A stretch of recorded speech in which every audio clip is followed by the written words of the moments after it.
Melaksanakan sholat biasa dan ibadah baru untuk acara kemudian sholat biasa yang pertama kita sholat biasa mulai Ramadan itu sholat biasa ini tidak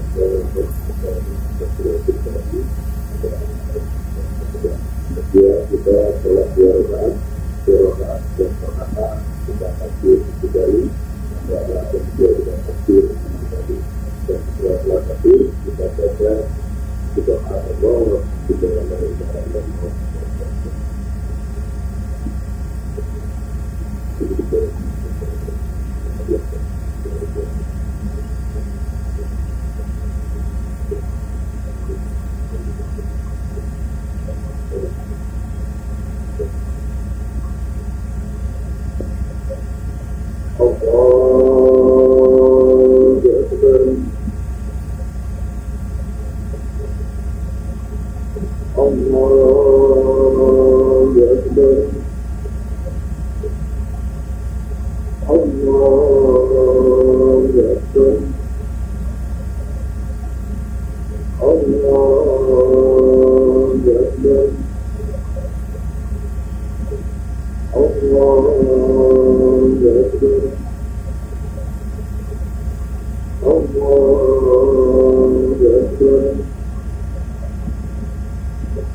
الرحيم إنا أنزلناه في ليلة القدر وما أدراك ما ليلة القدر ليلة القدر خير من ألف شهر تنزل الملائكة والروح فيها بإذن ربهم من كل أمر سلام هي حتى مطلع الفجر الله أكبر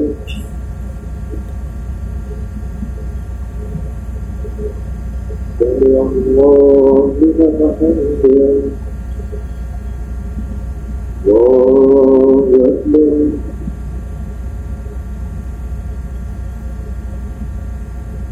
الله أكبر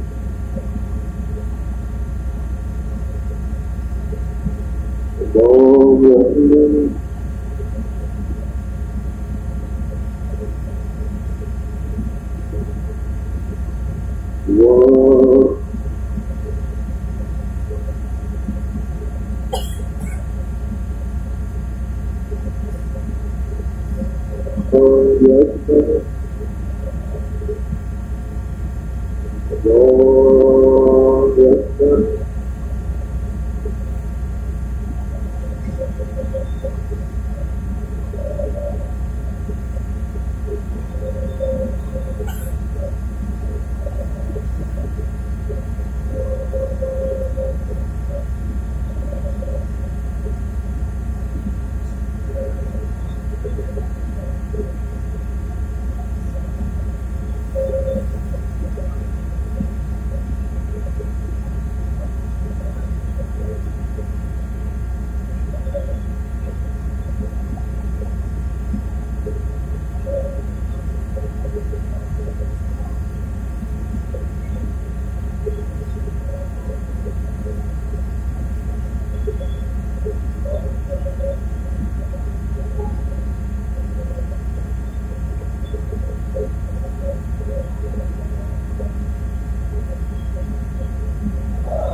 الله أكبر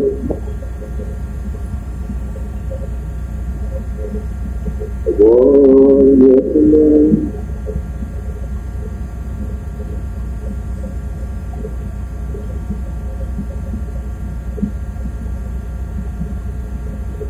الله أكبر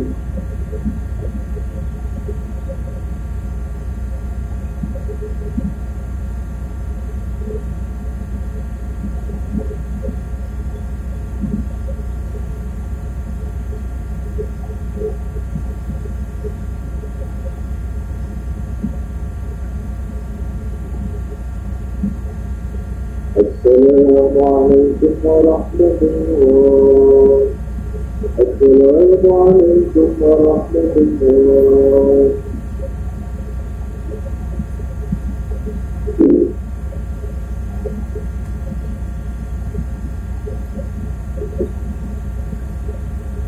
معاشر المسلمين وسنة المؤمنين ورحمة الله يعلمون أن محمدا يوم سيئة خير ويسرون إليهم المغفور ومرحب الله لكم في طعام وحرم عليكم في الصيام إذا شعرت الخاطب على منبر أنفسوا عتبكم الله يسمعوا عتبكم الله يرفعوا رحمكم الله.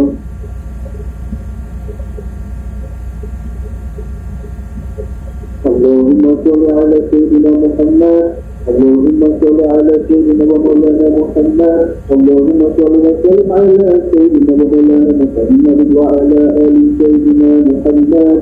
اللهم طول الإسلام من المسلمين والمسلمات والمؤمنين والمؤمنات وانصرهم على معاند الشرك واغفر لنا منك في الخير وخير الناصرين برحمتك يا أرحم الراحمين. السلام عليكم ورحمة الله وبركاته. الله أكبر الله أكبر الله أكبر لا إله إلا الله والله أكبر الله أكبر ولله الحمد. الله أكبر الله أكبر الله أكبر الله أكبر الله أكبر الله أكبر الله أكبر الله أكبر الله أكبر الله أكبر كبيرا والحمد لله كثيرا وسبحان الله بكرة وأصيلا. لا إله إلا الله وحده صدق وحده ونصر عبده وأتى جنده وجمع الأحزاب وحده. لا إله إلا الله والله أكبر الله أكبر ولله الحمد. الحمد لله الحمد لله الذي أحمده ونستعينه ونستغفره ونعوذ بالله من شرور أنفسنا ومن سيئات أعمالنا. من يهد الله فلا مضل له ومن يضلل فلا هادي له. أشهد أن لا إله إلا الله وأشهد أن محمدا عبده ورسوله. اللهم صل وسلم على محمد هذا الرسول الكريم وعلى آله وأصحابه أجمعين. أما بعد عباد الله فإني أوصيكم ونفسي بتقوى الله واتقوا الله وإن الله تعالى يقول في كتابه الكريم أعوذ بالله من الشيطان الرجيم بسم الله الرحمن الرحيم يا أيها الذين آمنوا اتقوا الله حق تقاته ولا تموتن إلا وأنتم مسلمون. وفي آيات بينات مقام إبراهيم ومن دخله كان آمنا ولله على الناس حج البيت من استطاع إليه سبيلا ومن كفر فإن الله غني عن العالمين. وقال الله أيضا إنا أعطيناك الكوثر فصل لربك وانحر إن شانئك هو الأبتر. صدق الله العظيم. الله أكبر الله أكبر الله أكبر لا إله إلا الله والله أكبر الله أكبر ولله الحمد. Jemaah sholat Idul Adha rahimakumullah. Mengawali Idul Adha di pagi hari ini, marilah kita semua waktu itu saya pribadi mengimbau dan menyerukan untuk meningkatkan keimanan kita dan ketakwaan kepada Allah Subhanahu wa Ta'ala.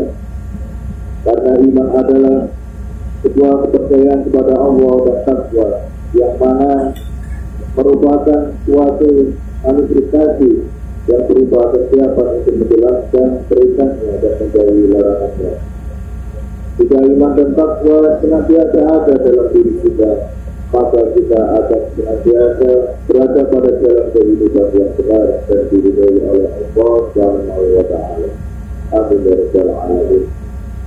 Selain menguatkan iman dan takwa, menjadi sebuah keniscayaan bagi kita semua untuk bisa senantiasa bersyukur kepada Allah Subhanahu wa Ta'ala yang mana telah memberikan nikmat yang tak bisa kita hitung satu persatu atau kita bandingkan dalam kehidupan ini. Dan di antara nikmat Allah yang nyata dan asli yang kita rasakan sampai ini adalah nikmat iman, nikmat Islam, dan serta nikmat sehat dan umur panjang yang berkah. Di mana dengan nikmat tersebut pada hari ini, pada hari raya Idul Adha 1445 Hijriah, kita masih mampu dan diberikan kesempatan oleh Allah untuk melaksanakan sholat Idul Adha di pagi hari ini meskipun kita berada di atas lautan. Jadi meski berada di atas lautan ini juga merupakan bumi Allah, dimanapun kita berada dan kapanpun kita harus bisa menjalankan apa yang telah diperintahkan oleh Allah sebagai bentuk rasa syukur kita yang kita ucapkan dan kita sampaikan kepada Allah Subhanahu wa Ta'ala, agar kita bisa memunculkan kesadaran untuk tidak syukur kepada nikmat-nikmat Allah. Dalam surat Ar-Rahman ayat 13 Allah berfirman, "Wa bi ayyi ala'i rabbika tukadziban." Maka nikmat Tuhan mana ada yang akan kami dustakan, wahai jin dan manusia. Jemaah salat Idul Adha rahimahumullah, perlu kita ingat kembali dalam momentum salat Idul Adha ini ada beberapa ibadah yang tidak bisa lepas dari hari-hari Idul Adha. Dua ibadah tersebut membutuhkan keikhlasan tingkat tinggi dan juga menjadi salah satu tolak ukur atau barometer keimanan dan ketakwaan kita kepada Allah Subhanahu wa Ta'ala. Kedua ibadah ini kita harus dilakukan di waktu yang khusus, yakni hanya di bulan Dzulhijjah, yang merupakan salah satu bulan mulia dalam agama Islam. Dibutuhkan tekad yang kuat, didukung kemampuan moral dan materi yang memadai jika kita ingin menjalankan ibadah penyempurna keislaman kita. Kedua ibadah tersebut juga bukan hanya memiliki dimensi vertikal kepada Allah atau hablum minallah, namun juga memiliki dimensi horizontal atau sosial atau juga disebut hablum minannas. Apakah kedua ibadah tersebut? Kedua ibadah tersebut yakni ibadah kurban dan haji. Lalu mengapa ibadah kurban dan haji mampu menjadi salah satu tolak ukur keimanan kita atau keimanan orang muslim? Karena dalam ibadah kurban dan haji membutuhkan suatu keyakinan, suatu keikhlasan, dan suatu kepercayaan secara totalitas. Dan sering kita temui dalam kehidupan kita sehari-hari bahwasannya banyak kita melihat orang yang memiliki harta banyak namun tidak terpanggil hatinya untuk menjalankan perintah Allah dengan berkurban atau berhaji. Namun sebaliknya kita juga banyak melihat orang yang kurang mampu namun memiliki keyakinan dan tekad yang kuat untuk menabung sedikit demi sedikit agar dapat berkurban dan berhaji.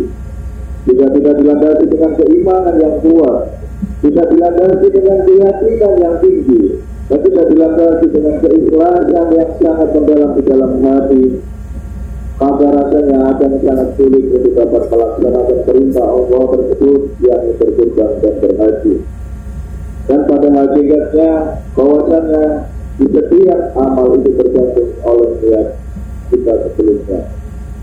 Innama a'malu binniyat. Jika kita mempunyai niat yang baik, insya Allah maka Allah akan memberikan kemudahan kita untuk menjalankan atau mewujudkan apa yang telah kita niatkan tersebut. Jamaah salat Idul Adha rahimahumullah, terkait dengan perintah kurban, Allah telah memerintahkannya dalam surat Al-Kautsar. A'udzubillahi minasyaitonir rajim. Bismillahirrahmanirrahim. Inna a'tainakal kautsar. Sungguh kami telah memberimu Muhammad nikmat yang banyak. Washolli li rabbika wanhar, maka laksanakanlah sholat karena Tuhanmu dan berkurbanlah sebagai ibadah dan mendekatkan diri kepada Allah. inna syani'aka huwal abtar. Dan sungguh orang-orang yang beriman dialah yang tertutup dari rahmat Allah Subhanahu wa taala. Ayol hadirin, dalam ayat tersebut kita diperintahkan oleh Allah yang pertama kita untuk melaksanakan sholat, kemudian kita melaksanakan kurban untuk mendekatkan diri kepada Allah. Kita diperintahkan untuk menyisihkan harta kita yang kita miliki dan berbagai kebersamaan berupa daging hewan kurban demi mendekatkan diri kepada Allah. Hal ini sesuai dengan makna dari kata kurban itu sendiri yang berasal dari kata bahasa Arab yakni qariba yaqrubu kurban, yang artinya dekat, dalam arti yang mendekatkan diri kepada Allah dengan menjalankan perintahnya. Jika kita renungkan bahwasannya ibadah yang sangat mendalam, yang ibadah yang dilakukan dengan penuh keikhlasan dengan tujuan mendekatkan diri kepada Allah. Kenapa kita harus selalu di setiap waktu, di setiap saat, dimanapun kita berada, kita harus senantiasa ingat dan berusaha untuk mendekatkan diri kepada Allah. Setiap detik, setiap kita bernafas, bangun tidur, setelah tidur, sebelum tidur, sebelum melaksanakan aktivitas apapun, kita niatkan yang baik, kita syukurkan dalam setiap selesai aktivitas agar kita selalu dekat dengan Allah. Karena ketika manusia telah berusaha untuk senantiasa mendekatkan diri kepada Allah, maka disitulah nanti akan muncul dan terwujud dalam hati mereka suatu keikhlasan, suatu keyakinan, dan suatu ketakwaan yang tinggi. Hadirin, dalam hadis disebutkan, "Ma'asana abdu sadaqah illa ahsanallahu azza wa jalla al-khilaba ala firaqatihi." Yang artinya, tidaklah seorang hamba memperbaiki sedekahnya kecuali Allah memperbaiki pengganti atas harta yang dia kejar. Hadis riwayat Ibnu Al-Mubarak. Jadi jangan khawatir apa yang kita keluarkan di jalan Allah, entah itu sedekah, entah itu infak, entah itu kurban, maka itu tidak akan sedikit pun mengurangi apa yang kita miliki. Dan sebaliknya Allah akan membalasnya berlipat-lipat ganda dari jalan manapun yang tidak kita kira. Terlebih jika orang yang memiliki finansial yang mampu, maka harusnya tidak ada keraguan-raguan untuk berkurban. Di mana Rasulullah pun mengingatkan bahwa orang yang mampu namun tidak mau berkorban dengan hadisnya, "Man wajada sa'ada walam yudhha wala yuqrabanna usolanna." Yang artinya, barang siapa mendapatkan kelapangan tetapi tidak mau atau enggan untuk berkorban, maka janganlah dia mendekati tempat sholatnya. Hadirin jamaah sholat Idul Adha yang dirahmati oleh Allah, berkorban merupakan wujud keimanan dan ketaatan dalam bentuk pengorbanan yang sangat tinggi, di mana telah dikisahkan dalam agama Islam bahwasannya dicontohkan oleh Nabi Ibrahim alaihissalam dengan putranya Nabi Ismail, bentuk-bentuk keikhlasan, bentuk-bentuk pengorbanan yang sangat tinggi agar kita dan anak cucu kita telah bisa berjaga, bercermin dan mencontoh teladan-teladan yang baik apa yang telah diadakan dalam agama kita. Yang penting kita lihatkan, jika kita tidak mampu berkorban dalam tahun ini, kita lihatkan kita berdoa kepada Allah, "Ya Allah, mudahkanlah untuk tahun berikutnya untuk hamba bisa berkorban atau bersedekah agar hamba bisa melaksanakan dan menyempurnakan keimanan terhadapnya." Jika kita tidak mampu berhaji, kita niatkan untuk kita bisa berhaji, kita menabung sedikit demi sedikit, kita sisihkan apa yang kita dapatkan dalam pekerjaan kita, dan kita niatkan, "Ya Allah, hamba niat untuk datang ke rumahmu ke Baitullah untuk melaksanakan haji.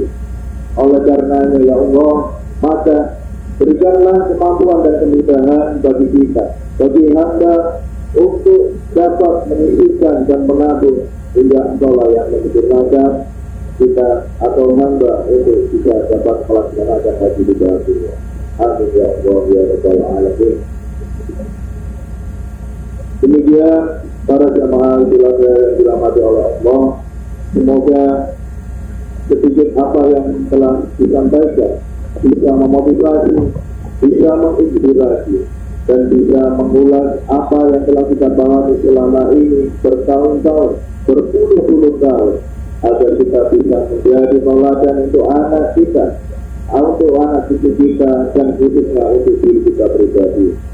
Dan semoga kita dapat menjalankan semua perintah-perintah Allah dan menjauhi larangan-larangan Allah, dan khususnya untuk tahun berikutnya kita bisa dimudahkan oleh Allah untuk melaksanakan ibadah berkurban dan juga ibadah haji ke Baitullah. Amin ya Allah ya rabbal alamin. Barakallahu li wa lakum fil Qur'anil azim wa nafa'ani wa iyyakum bima fihi min ayati wa dhikril hakim wa taqabbalallahu minna wa minkum tilawatahu wa innahu huwas samiul alim. Wa aqulu qawli hadha wa astaghfirullahal azim innallaha ghafurur rahim. Allahumma salli wa sallim ala sayyidina wa maulana Muhammad وعلى آل سيدنا محمد.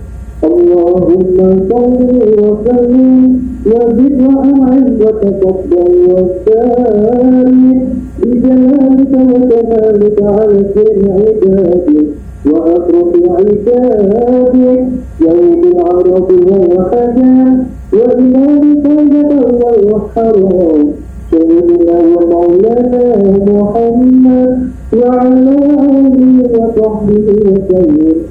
ورضي الله تبارك وتعالى عن كل صحابة رسول الله أجمعين. الله أكبر الله أكبر الله أكبر الله أكبر الله أكبر الله أكبر الله أكبر. Alhamdulillah alladzi arsala rasulahu bil huda wa dinil haqqi liyudhhirahu 'ala ad-din walau karihal musyrikun. Asyhadu an la ilaha illallah wahdahu la syarika lahu wa asyhadu anna Muhammadan 'abduhu wa rasuluh. Allahumma shalli wa sallim wa barik 'ala nabiyyina Muhammadin wa 'ala alihi wa sahbihi wa man tabi'ahu bi ihsan ila yaumil din. Amma ba'du. Baiklah, sebelum dalam khutbah kedua ini, sebelum mengakhiri khutbah ini, mari kita berdoa kepada Allah Subhanahu wa Ta'ala. Semoga dalam doa ini Allah mengijabahi dan mengabulkan semua apa yang kita harapkan dan semua apa yang kita inginkan. Bismillahirrahmanirrahim. Alhamdulillahirabbil alamin.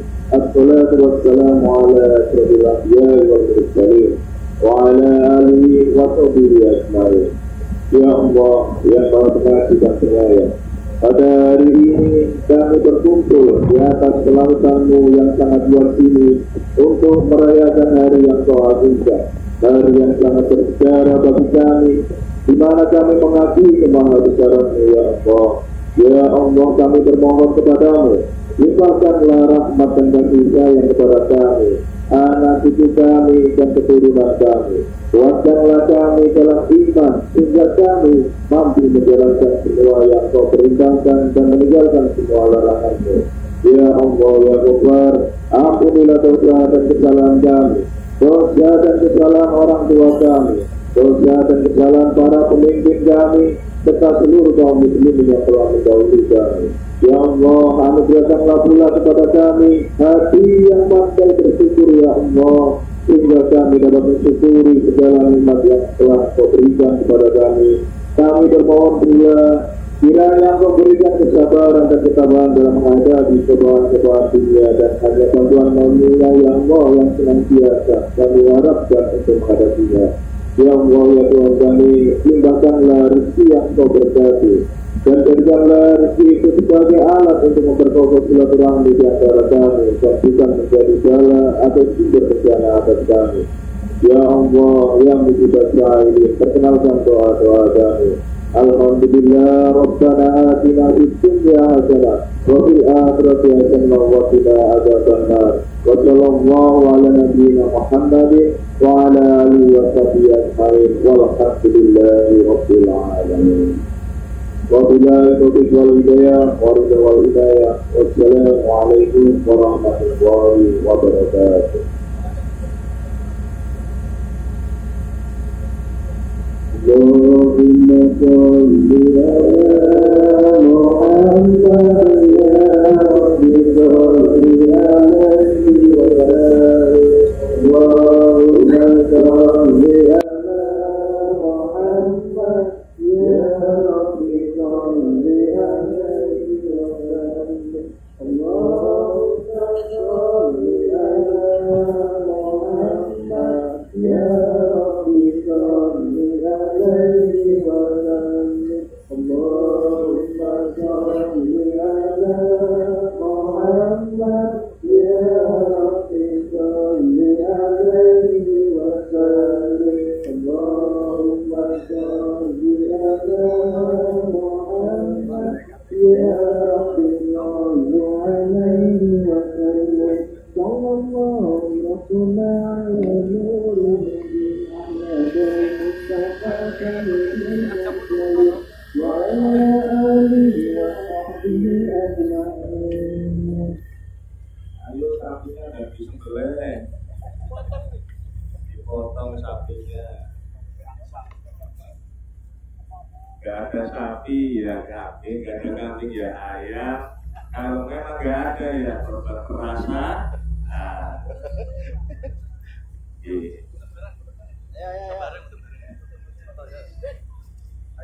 Foto bareng, ayo, foto bareng. Foto bareng.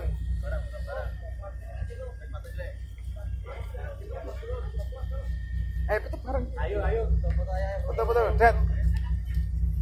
Ayo foto bersama, besok kita print di koran Jawa Pos.